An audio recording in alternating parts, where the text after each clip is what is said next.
Welcome back to the e-commerce news network, ECN. We have there's so many stories from all over the world about the growth of e-commerce and cross-border e-commerce. It's just amazing. Places that you don't even think about, and the growth that they're having in e-commerce. Poland. Poland is in Eastern Europe. It's a country on the Baltic Sea, and it's known for its medieval architecture. It's a beautiful place. But it's not a very big country, and it would be easy to overlook doing business there, but it would be a mistake. 42% of Polish internet users made a purchase online last year.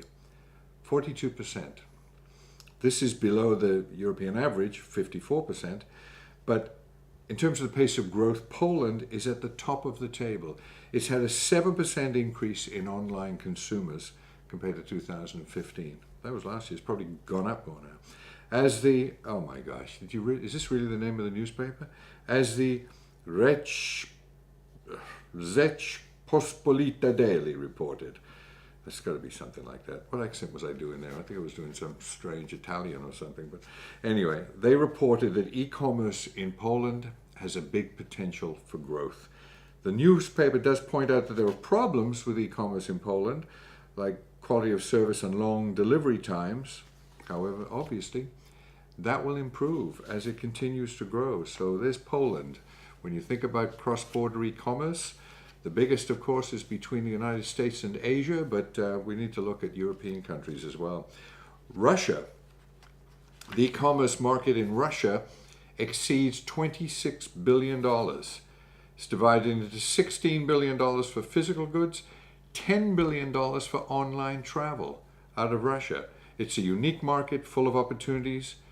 Russians are extremely interested in making foreign purchases, particularly in the luxury market, high quality goods. They want to buy from other countries. That's what cross-border e-commerce is. It's a market with its own language, its own culture, and its own very strong identity. And it's important to understand the Russian mindset. There are differences that need to be studied and learned. There's no Google. The leading Russian search engine is Yandex, which is the main gateway to enter the Russian market. So there's a lot to learn, but it's an absolutely huge market. The biggest challenge is the language. Language spoken in Russia is essential. This is interesting. The language spoken in Russia is also spoken in many countries in Europe, Israel, and North America. Well, of course, they're spending $10 billion a year on online travel, so they're getting around. The Russian Federation is the market with the largest number of users in Europe. You get that? There are 165 million native Russian speakers around the world, while there are 275 million people worldwide who can speak Russian. I'm not saying that you can easily learn to speak Russian, but I think you're going to have to find a way to do business in Russia. They are desperate for cross-border e-commerce. It's there for the taking.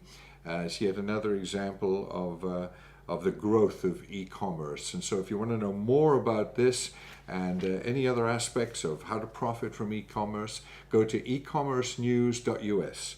ecommercenews.us, and you can learn a lot more about it. Thank you.